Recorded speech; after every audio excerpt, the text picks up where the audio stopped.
So it's been, I think, about 3 years since it kickstarted.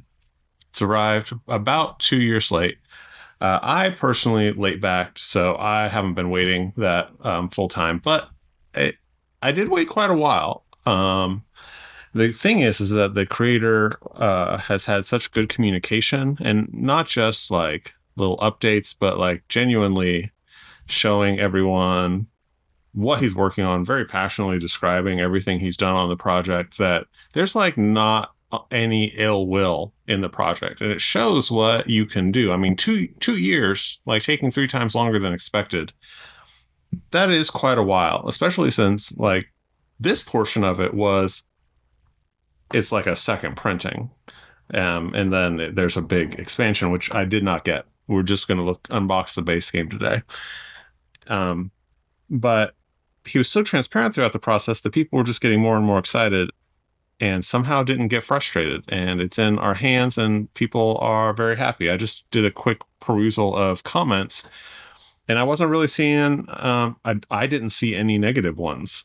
Maybe I'm sure if you dig, but just at a glance, people were, because they were so kept into the process of such a passionate creator. I think people were pretty happy to wait for this. So we're going to do an unboxing. Very first thing to note, packaging on this was incredible.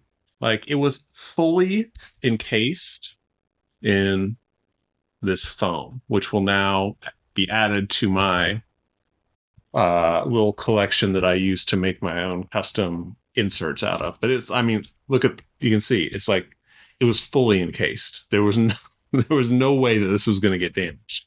I love this.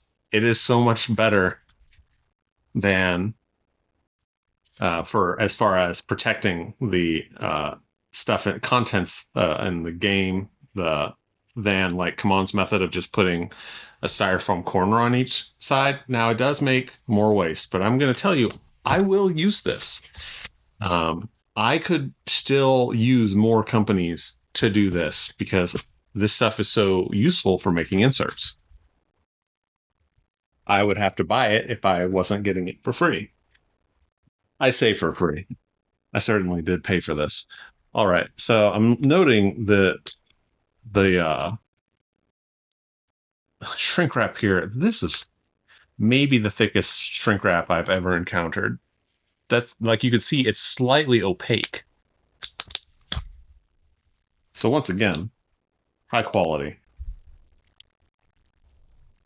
Yeah, so that shrink wrap is serious business. I'm thinking everybody got their games, received their games in very good shape from this campaign, which is nice. They waited for it. They got super hyped for it, and I think it's going to be worth the wait. Now, like I said, this is a second printing, and I encourage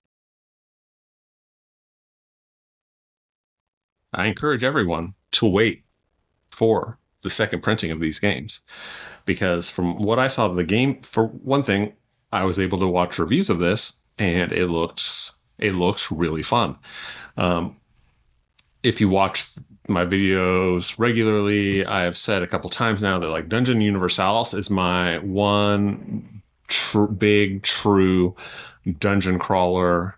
Like, it's like in depth, generic style, and I don't mean this as an insult, but like a pure dungeon crawling experience. And I will take, but I like dungeon crawling games, and I will branch out when something about one feels different, when it's not that sort of big, this is your dungeon crawler. Now, this is big, no doubt, and it is vacuum sealed.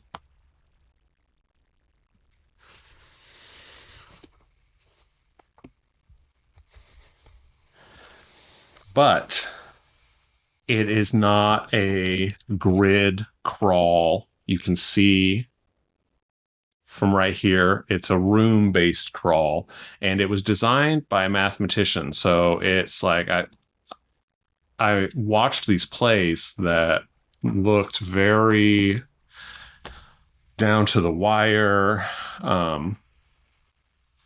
really gripping, balanced stuff. So now I ordered.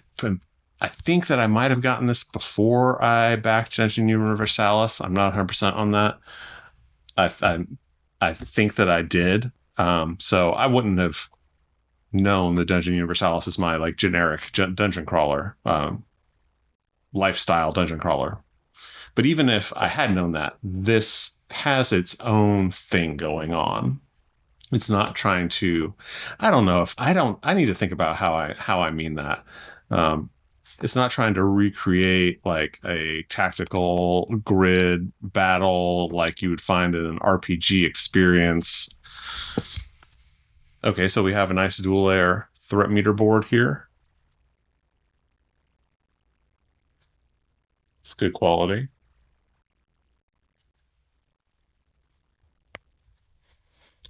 Has some tokens here. Um, the cardboard's really nice. It's very dense. You can see there are piles of rubble, and then underneath it, it looks like there maybe are, I don't know, secret passages or who knows. The point of these videos is for me to just say a lot of stuff that probably isn't correct.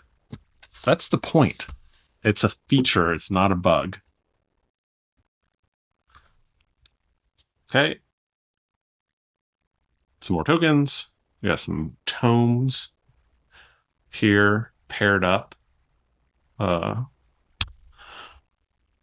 don't need these. I'm gonna be using my poker chips. You know that. Okay, and here we go. Our rooms. So we have 24 different tiles.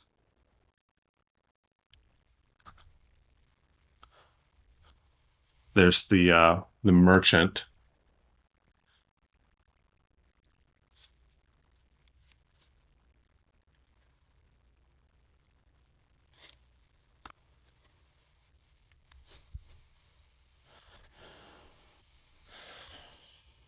Very substantial rule book.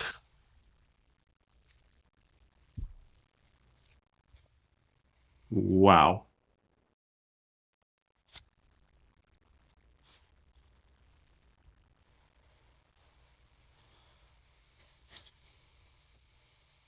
Nice layout. Split up, you know. Um, Foreteller. I never used that. I did listen to. Maybe I did use that. I don't know. Is that what Oathsworn used? Because I did listen to a couple chapters of Oathsworn, but then I switched to the book. I won't be using it. This is not in my understanding. This is while it does have campaigns, it's not like a big narrative event.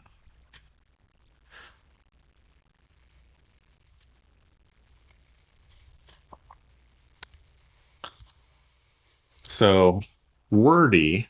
There's a lot. There's a lot to know here. Um, this is 51 pages. Got an index. That's awesome. Yeah, so it's about a 50-page rule book. It's got an index, components. It's got a table of contents. Looks good, but that is a lot. There is a lot to know. There's some playthroughs, so I will definitely be watching some playthroughs before trying to play this myself. Looks like, yeah, so we have a little helper. Look at the size of this, though. So you've got round structure. That's usually the player aid right there. It's just like the round structure, but you've got your advanced actions, and it has the page numbers and where stuff's found. So that's great. I love that. I always find that so useful. Special item actions, combat, PvP actions. Won't be needing that. Dungeon Lord. So that this is a game where I believe so you're going through the dungeon. There are monsters, but there's also a giant dungeon lord, and you've got different ones that will emerge that you'll have to face off against. And I don't think that you're really supposed to fight them. I don't know. I watched a couple videos where the people definitely try to finish everything up and then run away before. And the dungeon lord kind of moves through a little bit randomly. So here's the hero action summary, and here's iconography. There's quite a bit of iconography, but there's this guide, and it doesn't look to me overwhelming. Oh, so that's from the back of the rubble. You've got either a wall or a closed doorway. Whoa! Here's the campaign book. So I know this had one shots, and it had extended multi-session campaigns. That's 175 pages. That's a lot of. Yeah, so he's one of the guys who chases you around the dungeon, who I believe you're really not supposed to fight. So we have chapter 8, chapter 10. Okay, so it looks like, yeah, that's the whole. Don't look at that. That's the end of the campaign, major campaign. Then we've got Dungeon of Infinity prequel mini campaign right here. So I don't know. I guess you can use this to orient yourself if you want.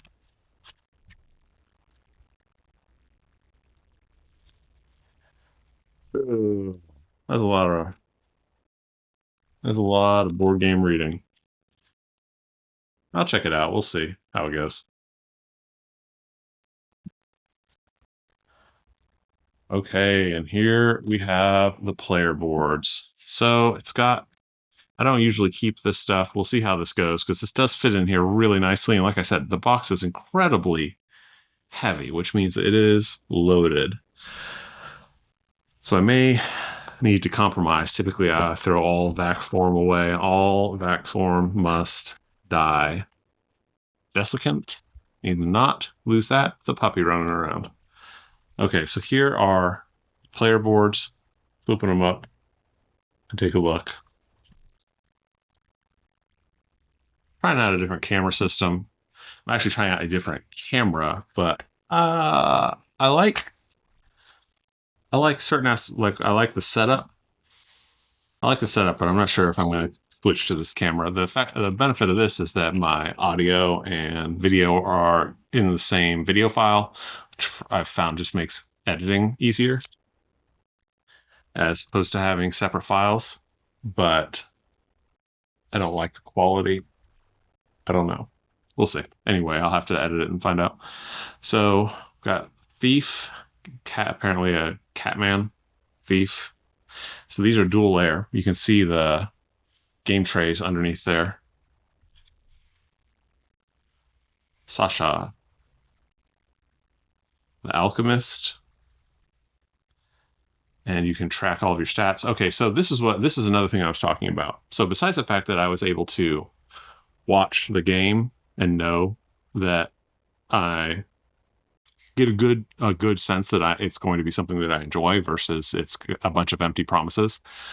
It looks like a lot of fun, like a very gamified dungeon crawl, and that's the difference from what I'm talking about with Dungeon Universalis, which, I mean, it's fully gamified in that there's no role playing involved, but this is made to feel a little bit more like a game, I think, than an adventure type. Anyway, the tray, instead of having the game trays with these boards that are punched, it had envelopes, and with those little arrow sliders. I think I've seen them at Game Crafters, and they look a lot like ones that you see in some Zombicide games. But I saw that it was tearing the sleeves of these envelopes, these thin cardboard envelopes, like I can't remember what that type of cardboard's called, but it's like if you get something thick in the mail where you can rip it, and it's that sort of envelope. And I saw that they were tearing as people were sliding those things along them. And instead now you've got cubes to use in a plastic tracker. And that's because they found out that that system that they developed, while very convenient and clever, didn't hold up to extended play, is I believe why they changed. A ranger, Lana, and I'm seeing some starting stats here. So the bard, Jade, looks like health starts at 5, power starts at 2, defense at 4, action points at 4. It's cool. It looks like you'll have the ability to really power up stats, which is something that I do enjoy. I sometimes miss that from like Dungeons and Dragons style role-playing games where your stats are static from the start. So that's cool. You can do that in Dungeon Universals also. If they're expensive, but you can increase them. So power, the monk, that'll be a cool one to use. Power 4, defense 4, action points 5. This dude sounds strong. And then we'll take a look. Well, after we go through these, we're going to pull a board out and take a look at it in there. Sarah, the Wave Warper, some sort of mage. Paladin, Indulf. Looks like he could be a Warhammer character almost from that armor. Tactician, Grigori. He's got like a Zweihander sword. Art is really nice. I like it. It's not too clean.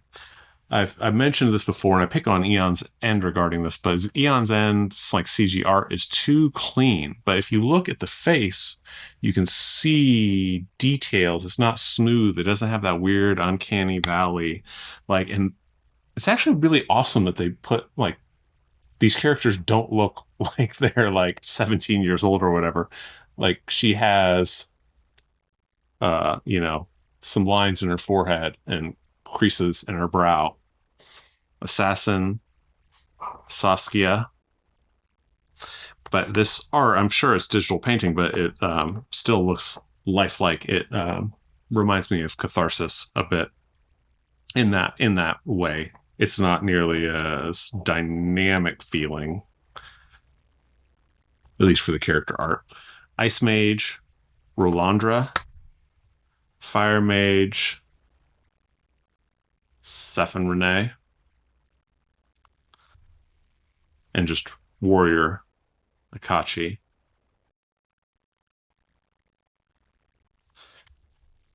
And then we've got the standees here.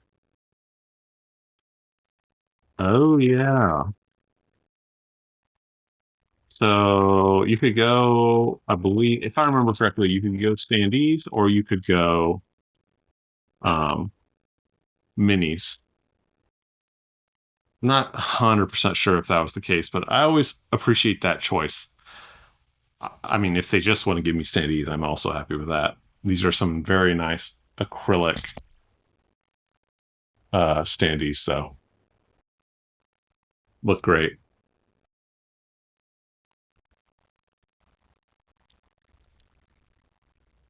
That one was misapplied. You can see the wrinkling right there. You can see the wrinkling right there.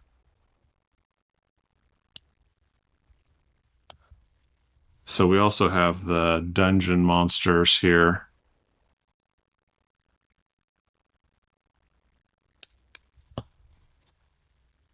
Looks like you have 3 of them. And those are just the bosses. I'm not 100% sure they're bosses. Like I said, I don't know if you're supposed to fight them.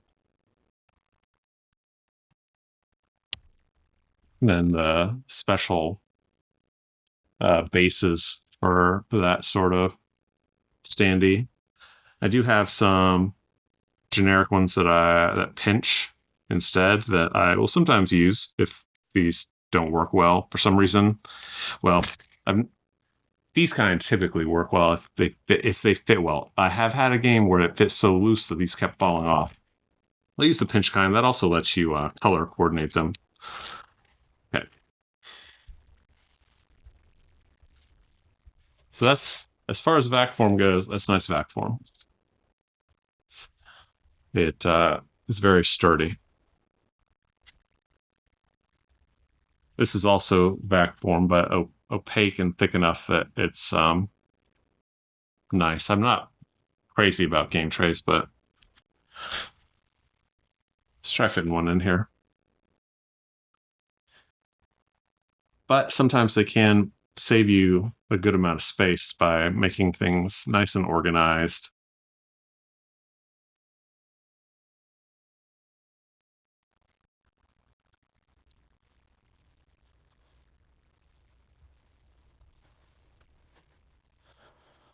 So then you've got, and this floats above.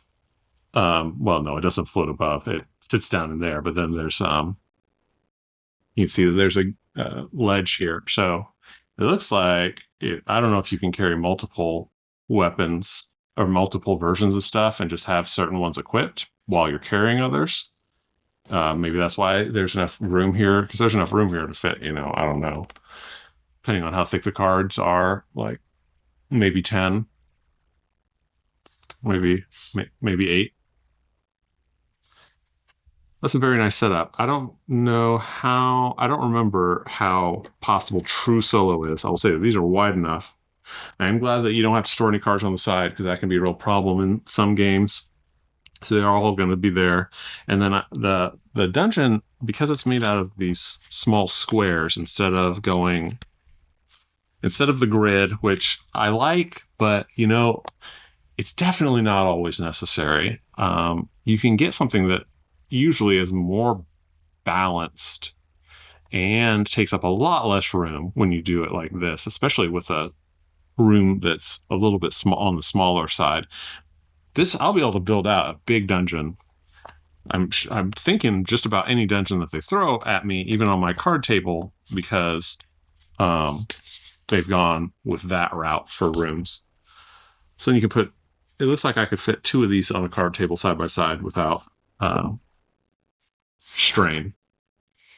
More than that, and I'm gonna have to start using my side table. Yeah, so I don't remember what the balancing is for the more or fewer characters. More foam core, not foam core, more foam. Oh, so it's amazing how much weight this is. This is all empty here. As heavy as this box is, I expected it to be. This is a lot of stuff right there. That's a big stack.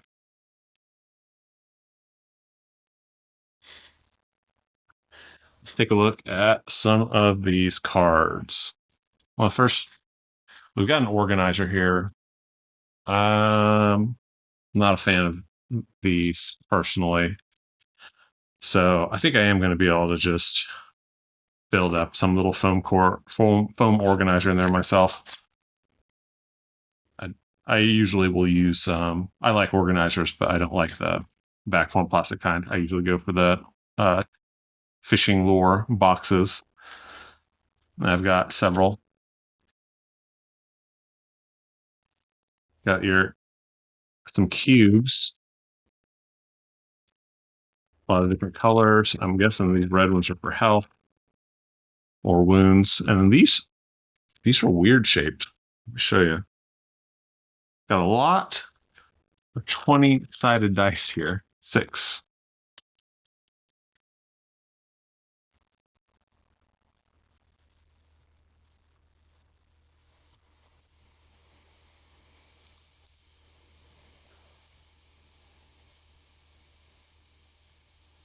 So this camera lets me see, because I've just got it hooked to my monitor.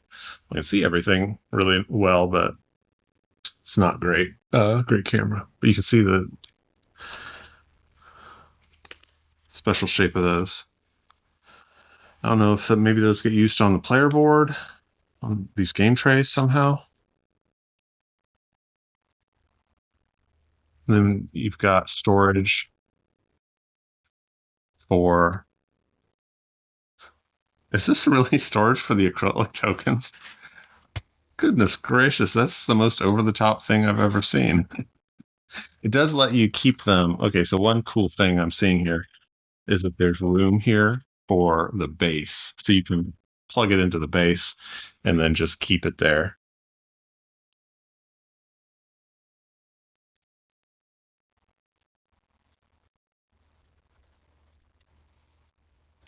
which is nice.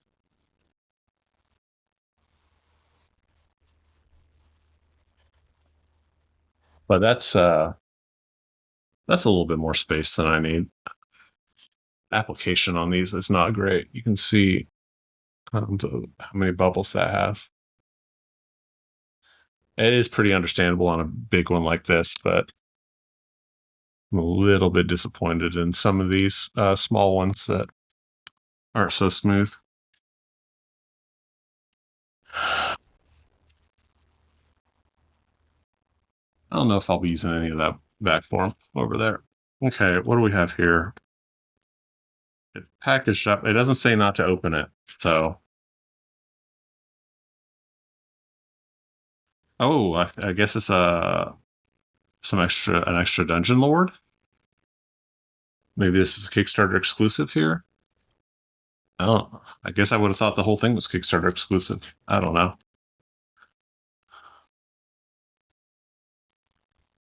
Yeah, so this is a extra dungeon lord, Isabella Armiger.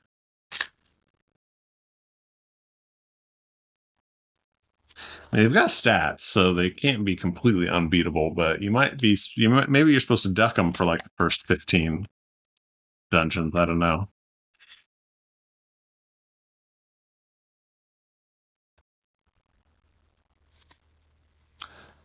Okay, now that looks like Eon's End art.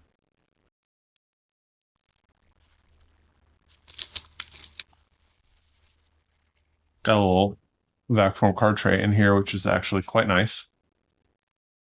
So you could have this box and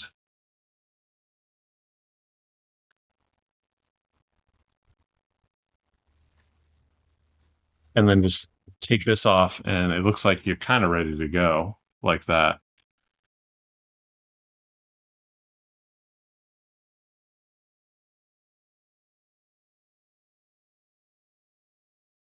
Okay, gold.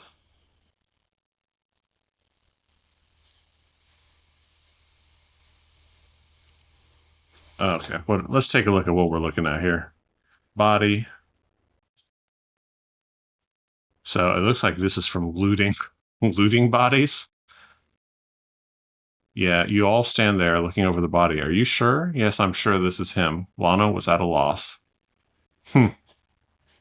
So it looks like I seem to remember something about this that's just one of the main things that you can find. So body, chest. Looks like chests just have gold. Okay.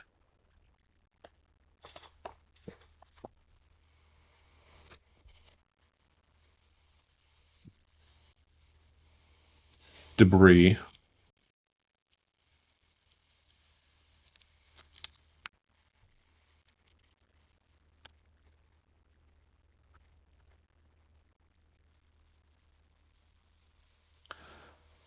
Stuff that you can find in debris. Mist.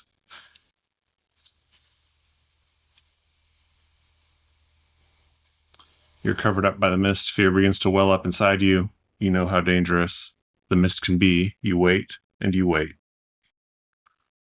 Here's some stuff that you can find in the rubble. Evasion scrolls. Stone golem. It's not good. Snakes. Events.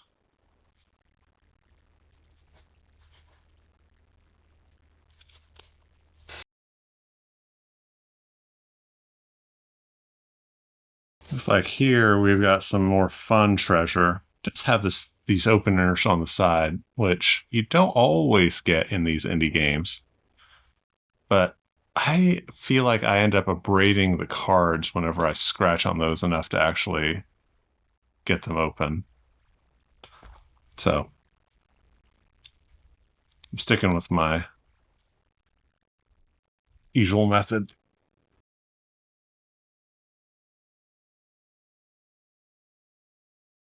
Okay. That is, that's a kind of an item bag thing on there. Ferrous Flame, Iron Ice, Light Bearer. So we have some magic weapons here. Serpent Skin Mail, Malignant Death, Soaring Tower, Shield, Worm Scale Armor, Night Shroud, Mages. It looks like a mage's, I don't know, coat. World Slayer. That is a very metal axe right there. Wolf's Bite.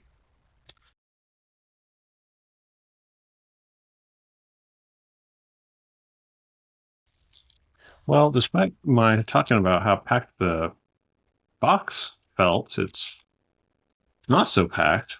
If I get rid of the vac form, which I'm leaning towards at the moment, which means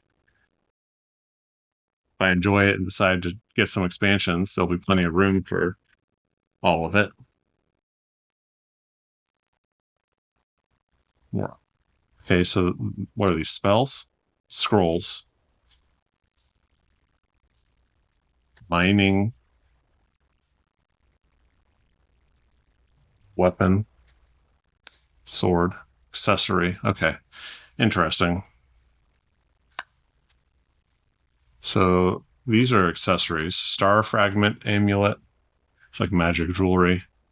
Lapis lazuli. Pendant of wisdom. Ancient gloves. Axe, great axe, throwing knife. So it looks like these are weapons that are not magical. So maybe just things you can buy from the shop. Mining, mysterious ore, mysterious ore, mysterious ore. So everything you can mine is mysterious ore. Is maybe. So okay, so we have potions and we have scroll, backpack, and key. Okay.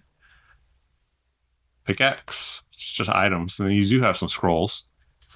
Maybe that's just a shopping list, not a magical. It looks like just a shopping list. Things have been checked off of, but it is not in English. So I can't be certain of that. Silent scroll, infinity scroll, some more potions.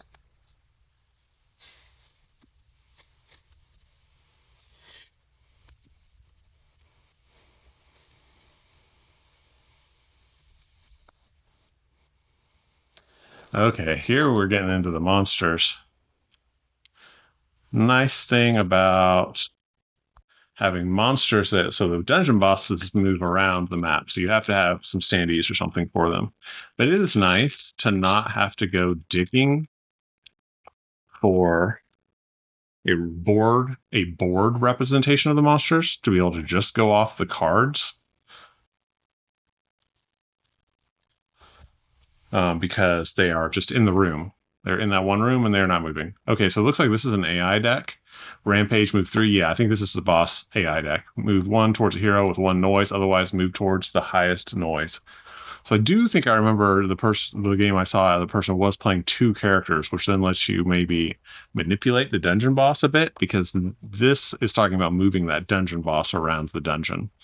Move 1 towards the highest noise, 5, and I can't remember what the numbers mean. It's been so long because I think I watched videos to decide if I wanted the game. I decided, and now it's been a couple of years. So yeah, so this is your AI deck for the dungeon boss, fairly certain. And here we have some minions. Poison slime, lots of poison slimes, orcs, troll, lethal construct, mighty construct, tenebrous clayhorn. Okay.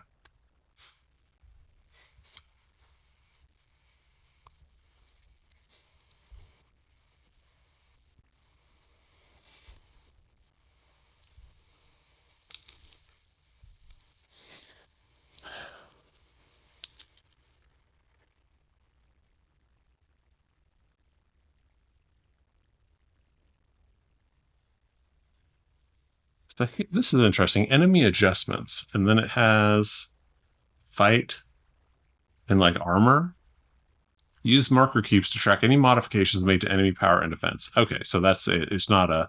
I was wondering if that was something to do with changing them because like your level has changed, or because of how many players, how many characters you've decided to play.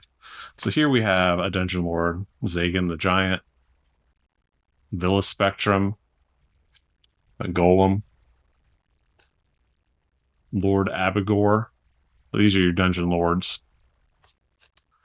Okay, and then I think the level underneath them are sentinels. So Gloomweaver, which I believe I've seen in a video, Abaddon, a Lich, Unhallowed Knight.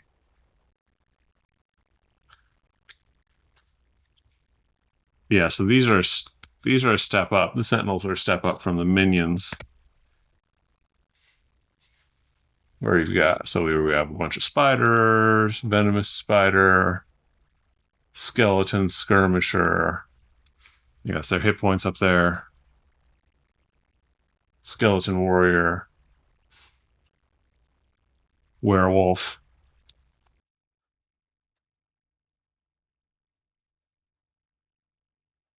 So here's some ability cards for your characters. Ability cards are always nice. I like to have things like that not on a table, like in a book. It's one of the things that are nice to have on a card. Have constant access to the information along with items. Okay, let's see what we've got here. Yeah, so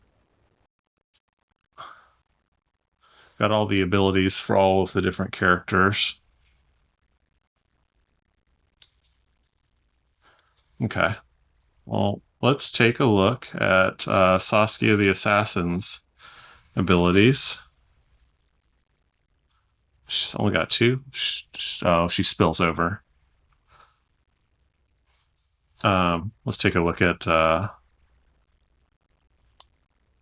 Kechi the Fighter then. Kachi the Fighter. Intimidating Presence. Whenever enemies focus on this hero, half of them, rounded down, with power less than the value based on level, flee from combat. And it's interesting, there are two of them. That almost makes it seem like you could have more than one character. I also, of the same type. I also noticed that there are different levels. But you can only have one standee, so I don't think that's the case. Bash. Open a chest in this dungeon tile without a key. Assess the threat based on level. Brawler. +2. Looks like an adjustment to your 20-sided die roll. Attack 2 adjacent enemies with added power based on level. Roll for each attack. So it looks like the combat in this game, and like I said, it's been a long time since I watched the playthroughs of it, is card-based, and I have some sort of vague memory of that, along with dice-based. I was pointing at these, which aren't even on camera, if you were wondering what that was.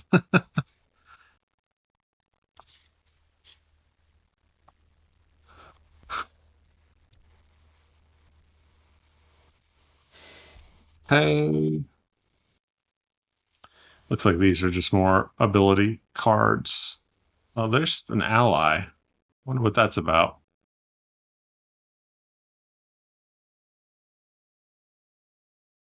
Okay, ally. One card. What? So the rest of these are more ability cards. Let's take a look at some of what the monk has to offer. Here's the assassin. The rest of her cards.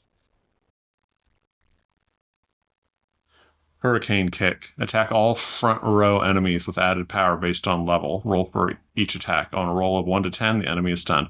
Okay, I think I remember the rows. Like it's almost like a Final Fantasy or like a JRPG sort of combat system. Iron Will, Fists of Fury. I wonder what the constellation thing is about. I don't know if you can tell, but these are look like star constellations here that match up with their abilities.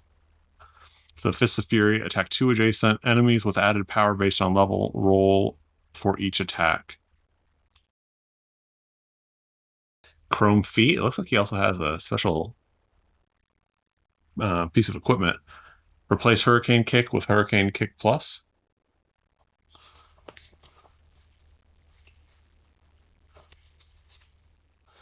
Okay, Isabella Armiger, ally, the king's daughter.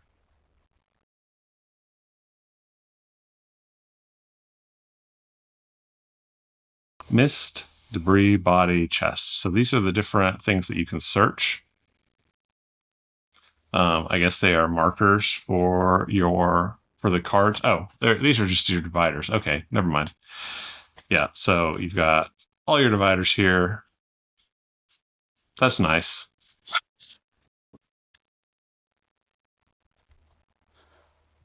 I do like this setup right here.